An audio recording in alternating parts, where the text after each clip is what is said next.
Olá, vamos continuar nessa sequência, o cientista espiritual André Luiz.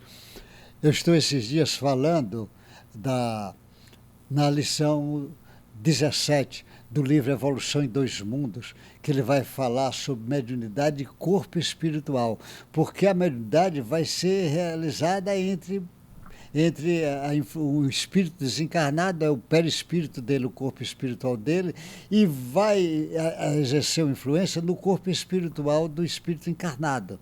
E tem todo um desdobramento ali. Mas eu estou trazendo os aspectos de ciência que ele está dizendo, ele inicialmente falando da mediunidade inicial, do sono e o desprendimento, e agora ele vai falar alguns aspectos desse desprendimento. Nessa lição, que eu chamo 257, que é algum aspecto do desprendimento. Olha o que o André Luiz vai chamar a atenção. Porque eu estou dizendo desprendimento. Você, quando vai dormir, você se desprende. Mas o médium, ele faz isso no estado de vigília. Mas ele tem que treinar muito lá durante o sono até ter condição de fazer isto. Isso é um trabalho contínuo, não é um trabalho feito em 24 horas. A mediunidade não é feita em 24 horas. Tem todo um preparo. Foi preparado o perispírito para o fenômeno de mediunidade que vai ter.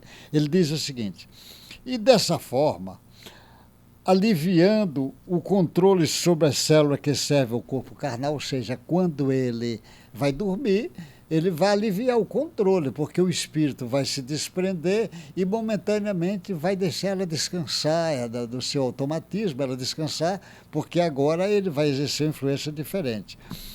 A mente se volta no sono para o refúgio de si mesmo. Ela volta, é como se o corpo vai descansar e a mente volta para o refúgio, ou seja, lá mais ligado com o espírito dele mesmo. Plasmando na onda constante de suas próprias ideias e imagens, com que se compraz nos sonhos agradáveis em que a saca da memória a essência de seus próprios desejos, recompensando-lhe da antecipada contemplação de painéis ou situações que almeja concretizar. Ele está dizendo, durante o sono, as ideias dele, o que ele almeja, que vai funcionar. Depende do que ele está almejando. Para isso, mobiliza os recursos do núcleo da divisão superior no diencéfalo, uma vez que aí as qualidades essencialmente óptica do centro coronário se acalenta do silêncio de desvenamento transitório todos os pensamentos que lhe emergem do seio. Ele está dizendo que ele vai no centro coronário, o centro de força, que o André Luiz já falou lá atrás sobre isto, e vai se desprender da parte do corpo, na visão que está no diencéfalo, na região do cérebro que está ali. Noutras ocasiões, o mesmo estado de isolamento recolhe o curso do sono, resultado dos seus próprios excessos, padecendo a inquietação das vísceras ou dos nervos injuriados pela redição, licenciosidade, quando não seja asfixiante, pesado do remorso por falta cometidas, cujo reflexo absorve de arquivo em que se amontoa as próprias lembranças. Numa e noutra condição, todavia, a mente é susceptível de influenciação dos desencarnados que evoluíram ou não. Essa mente, apesar de estar sofrendo a influência do corpo, pelo excesso ou não, ele vai entrar em contato com outros espíritos, evoluído ou não, depende dele. Lhe visita o ser atraído pelos quadros que lhe filtra a áurea. A áurea dele vai filtrar atração de espíritos superiores ou inferiores, depende dele, a maneira que ele pensa, a maneira que ele conduz, onde estão as ideias dele, onde está o ideal dele. Ofertando-lhe auxílio eficiente quando se mostra inclinado à seção de ordem moral, ou sugando-lhe as energias dando as sugestões inferiores para que, pela própria ociosidade ou intenção maligna, adere ao consórcio psíquico da espécie habitante, que favorece a estagnação da preguiça, o envolve nas obsessões viciosas pelas quais se entrega terríveis contratos com as forças sombrias. Ele está dizendo que esse espírito, quando ele se desprende, a áurea dele que vai atrair espíritos bons ou ruins, porque a áurea é produto do seu pensamento, dos seus desejos, das suas emoções, da sua vontade, e ele vai pegar nessa caraplaça fluídica que ele tem, nessa corpo fluídico, e ele vai atrair espírito. E se for espírito melhor, vai atrair ele para um sentido melhor. Se for espírito atrasado, vai atrair ele, às vezes, para obsessões terríveis. Dessa posição, o espectador, a função de agente, existe, porém, apenas um passo. Ele está na posição de espectador. A função de agente existe apenas um passo. O pensamento contínuo, é aí que ele vai dizer, em fluxo insopitável, desloca-se a organização celular perispiritual. Ele está falando agora da organização celular perispiritual. A maneira do córrego que, em sua passagem, desarticula da gleba em que desliza todo o rosário de seixos.